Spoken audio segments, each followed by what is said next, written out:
श्री कृष्णम वंदे जगत गुरु। मैं कैलाश चंद्र शास्त्री एक बार फिर से आप सभी का अपने चैनल संस्कृत शिक्षा चैनल पर हार्दिक अभिनंदन करता हूं, स्वागत करता हूं। आप सभी से एक बार फिर से वही विनम्र निवेदन कि यदि आपने अभी तक मेरे इस चैनल को अर्थात संस्कृत शिक्षा चैनल को सब्सक्राइब नहीं किया है तो सब्सक्राइब कर लीजिएगा, साथ में बेल आइकन का बटन अवश्य दबाइएगा ताकि भविष्य में आने वाली सभी वीडियोज का नोटिफिकेशन आपको प्राप्त हो सके। वीडियो को लाइक कीजिए, लाइक करने से मनोबल बढ़ता है। वीडियो को शेयर भी अवश्य कीजिए ताकि आपके मित्रगण भी आज का जो टॉपिक है उसके विषय में अच्छी प्रकार से समझ सकें, जान सकें। आजकल हम उपसर्ग पढ़ रहे हैं और उपसर्ग के जो 22 भेद हैं उनमें से 4 हमने कल कर लिए हैं। प्र, प्रा, अप, सम 4 आज करेंगे। अव और निस फिलहाल सामने है हमारे। अनु और अव को अभी करेंगे, उसके बाद 2 और करेंगे।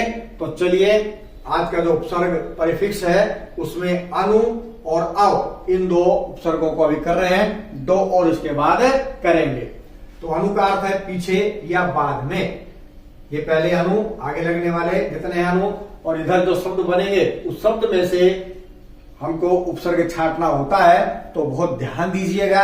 जहां पर सीधा है वहां तो ठीक है, लेकिन कहीं पर संधि होकर के उनमें थोड़ा बदलाव आता है, उस पर जरा ध्यान अवश्य दीजिएगा। अनु प्लस वाद है, अनुवाद है। अनु प्लस भव है, अनुभव है।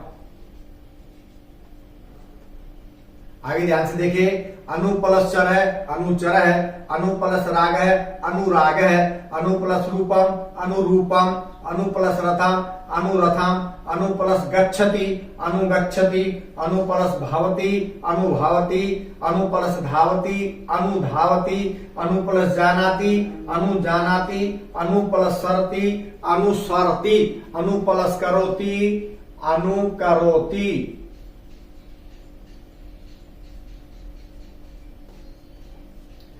अनु प्लस इच्छा, उ है, उ के बाद स्वर है तो उ को क्या हो जाता है वह हो गया। तो न कैसा रह गया आधा, ये आधा न रह गया। उ को बन गया वह, और वह में लगी बड़ी की मात्रा और आगेक्षा पड़ा हुआ है, क्या बन गया अनविक्षा। अब यहां पर अनु को निकालना थोड़ा कठिन है। बहुत से बच्चे क्या लिखेंगे, इसमें क्या है, उपसर्ग ए है, या क्या लिखेंगे अनवी है, उनको अनु समझ में नहीं आता है। तो ये ध्यान रखिएगा, यहाँ पर संधि हो गई है। अनु न का जो है उ का वह बन गया है और वह में एक बड़ी की मात्रा लग गई है। तो बड़ी की मात्रा इधर निकलेगी इच्छा, तो वह को बन जाएगा उ लगेगा न में, बन जाएगा अनु। तो उपसर्ग कौन सा है जिसमें अनु, तो अनुविक्षा। इसी प्रकार ये दूसरा भी सेम उसी तरह है। उ को हो गया वह, न कैसा रह गया आधा, ये आधा न, उ को हो गया वह और वह में लग गई एक ही मात्रा। आगे जोड़ देंगे, क्या बन गया जो अन्वेषणम। यहां से लेकर यहां तक सीधा अनु स्पष्ट सबको नजर आ रहा है, लेकिन यहां पर ध्यान रखना है ये 2 थोड़े अलग हैं, और भी हो सकते हैं, अगर कहीं आपको मिलते हैं तो ध्यान रखिएगा। तो इनमें भी जो उपसर्ग है वो क्या है अनु। चलिए आगे बढ़ते हैं। अब का अर्थ होता है बुरा, हीन, न्यून या नीचे। अव प्लस तार है, अवतार है।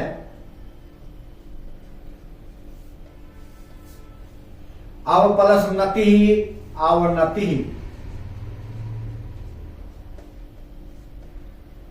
अव प्लस रुद्ध है, सीधा जोड़ना है, अवरुद्ध है। अव प्लस कर है, अवकर है। अव प्लस काश है, अवकाश है। अव प्लस ले है, अवलेह है। अव प्लस रोध है, अवरोध है। अव प्लस गुण है, अवगुण है। अवगुण, अवगुण है। अव प्लस शेष है, अवशेष है। अव प्लस रोह, अवरोह है। अव प्लस ज्ञा, अवज्ञा। तो ये हुए अनु और अव। प्र, प्रा, अप, सम, अनु, अव। 2 और करते हैं अब, निस और निर। चलिए देखते हैं। चलिए निस और निर को देख लेते हैं। दोनों के अर्थ रहित और बिना होते हैं। निस का अर्थ भी वही है और निर का अर्थ भी वही होता है, रहित और बिना। चलिए निस प्लस संदेह। अब ये से हलंत है तो आधा है और ये आधा लिखा जाएगा, ध्यान दीजिएगा।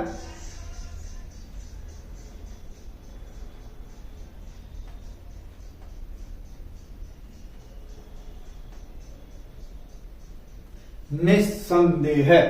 यहां भी ऐसे ही आधा स है तो आधा रहेगा निस्सरति।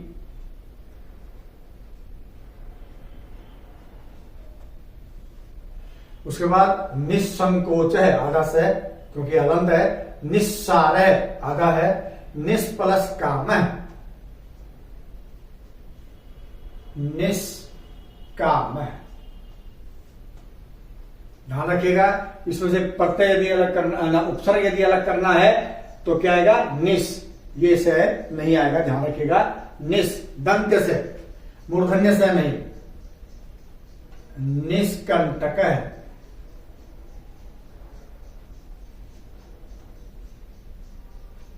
निष्कपट है,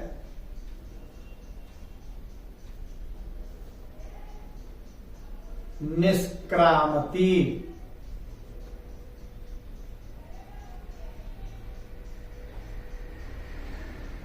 और निष्कर्ष है।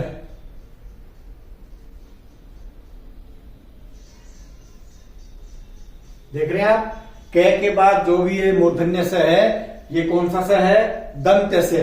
तो इसमें से यदि उपसर्ग छापना है तो स आधा है, तो इसको दंत से बन करके हलंत लगेगा, तो बन जाएगा निष्प्लस काम है। ये ध्यान रखिएगा। आगे बढ़ते हैं। निष्प्लस पापम, यहां भी ये मूर्धन्य से हो गया है, लेकिन इसमें से यदि उपसर्ग छाटना है तो ये से तो आधा है ही, हलंत है ही, इसके स्थान पर कौन सा आएगा? दंत से। ध्यान रखिएगा, बोला इसलिए मैंने जो जैसे उसके साथ एक साथ लिखे हैं सारे, ताकि आपको किसी प्रकार का कोई परेशानी ना हो। निष्प्लस फलम, पे वर्ग में ये षटकोण वाला से यानी कि मूर्धन्य से हो जाता है निष्फलम, लेकिन यदि इसमें से उपसर्ग छाटना है तो स हलंत है, आधा रहेगा, लेकिन ये कौन सा होगा? दंत से, रे वाला से, सड़क वाला से। जहां भी ये स के बाद च वर्ग आता है तो वहां पर इसको क्या हो जाता है भाई? तालव्य से, तालव्य से। ठीक है, ध्यान दीजिएगा।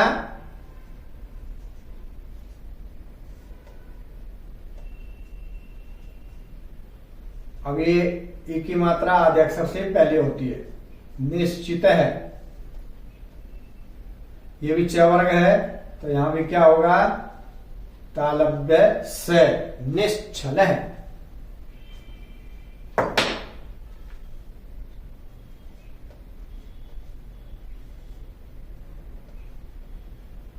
निस्तरती, यहां ये ऐसा का ऐसा रहेगा। तय वर्ग में ये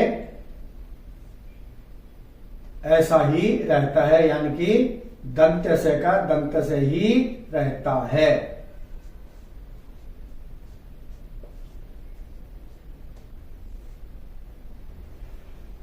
तो यहां तक एक जैसे हैं, उसके बाद ये एक जैसे हैं, उसके बाद ये पे और पे वर्ग का है, ये च और छ यहां तक है, और ये इसके बाद ये है। तो इन सब में उपसर्ग जो है वो क्या है? निस। ध्यान रखिएगा। चलिए आगे बढ़ते हैं। निर, अब ये रे हलंत है, और इसके बाद यदि व्यंजन आता है तो इसको कोई स्थान तो है नहीं, आधा रे कहा जाएगा? अगले अक्षर के ऊपर। अगला अक्षर जो भी है तो रे किसके ऊपर जाएगा? गे के ऊपर। कैसे लिखेंगे? ये नी गमनम लिख लीजिए, ये हमने लिख लिया। ये रह जाएगा अगले अक्षर के ऊपर, जो भी उसके बाद अक्षर है उसके ऊपर जाएगा, ध्यान रखिएगा।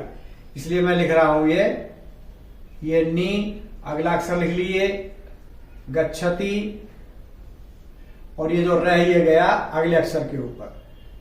नी लिख लीजिए, उसके बाद अगला अक्षर भी लिख लीजिए, और ये जो रह जाएगा अगले अक्षर के ऊपर। निर्बलम, बोला कैसे जाएगा? निर्गमनम, बोला भी ऐसा जाएगा, उस अक्षर से पहले बोला जाएगा, क्योंकि वो है ही उस अक्षर से पहले।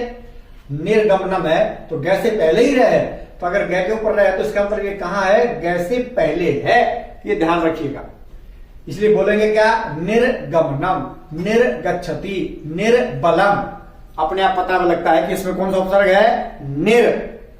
बोलने में अलग अलग टुकड़े हो रहे हैं इनके। नी, उसके बाद जन्म, और रे कहां जाएगा, जय के ऊपर, निर्जनम। ये नी और उसके बाद वहती, रे कहां जाएगा, वह के ऊपर, निर्वहती। नी, आगे धन है, अब ये रे कहां जाएगा, ध के ऊपर, निर्धन है। उसके बाद ये नी, आगे लिख दिया देश है, ध्यान दीजिएगा। और ये रे कहा जाएगा दे के ऊपर, तो ये लग गया रे, निर्देश है। बोला पहले जाएगा, निर्देश है, क्योंकि वो पहले है उससे। इसी प्रकार अगर मात्रा है तो मात्रा के साथ लगेगा, ध्यान रखिएगा। नी, अगला अक्षर लिख लीजिए, दिशती।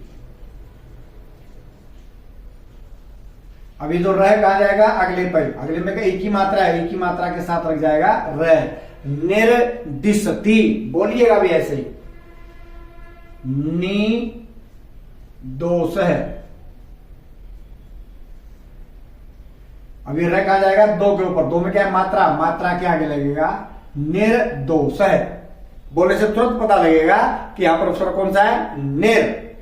लिखने में भी फिर ऐसा ही है, निर्दोष है। अगर आधा अक्षर बोल रहे हैं तो अगले अक्षर के ऊपर जाएगा, ध्यान रखें। लिखने में भी शुद्धिकरण रहेगा आपका।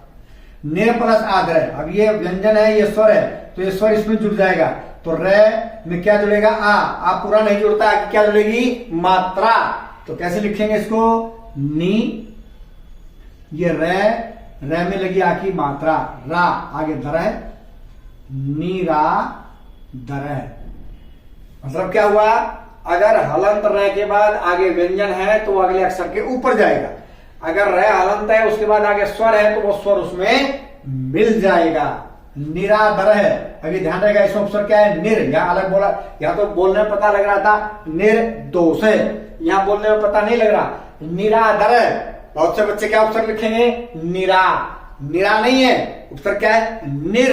रे में आ की मात्रा लगी हुई, अक्षर आगे वाला है आदर है, निर आदर है, निरादर है। तो निर्पल शिक्षते ये लिखेंगे नी, फिर लिख देंगे रे। इस रे में व्यंजन है, इसमें स्वर जुड़ेगा, कौन सी की मात्रा, इसमें बड़ी की मात्रा, यहां लगाएंगे बड़ी की मात्रा। निरी, अगला अक्षर जोड़ दो, निरीक्षते।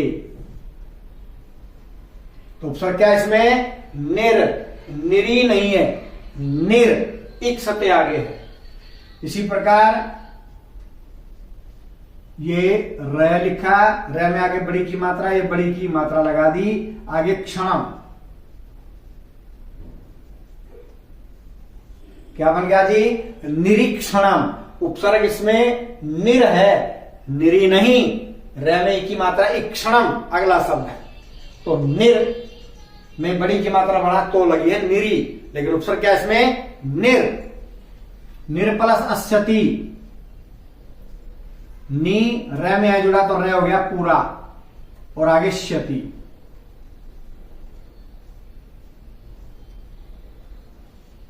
तो इसमें उपसर्ग क्या है, निर। रे कैसा है, हलंत, आधा, ए आगे रहेगा, निर प्लस अस्यति।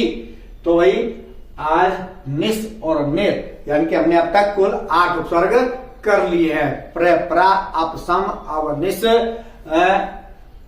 निस और निर तक 8 कर लिए हैं। तो आज के लिए इतना ही। आप धैर्य के साथ बने रहिए, आगे हम बाकी और जो रह गए हैं 14 उपसर्ग उनको भी करवाएंगे। तो तब तक आप धैर्य के साथ सभी वीडियोस को देखते रहिए। आज के लिए इतना ही। जय भारत, जय भारती।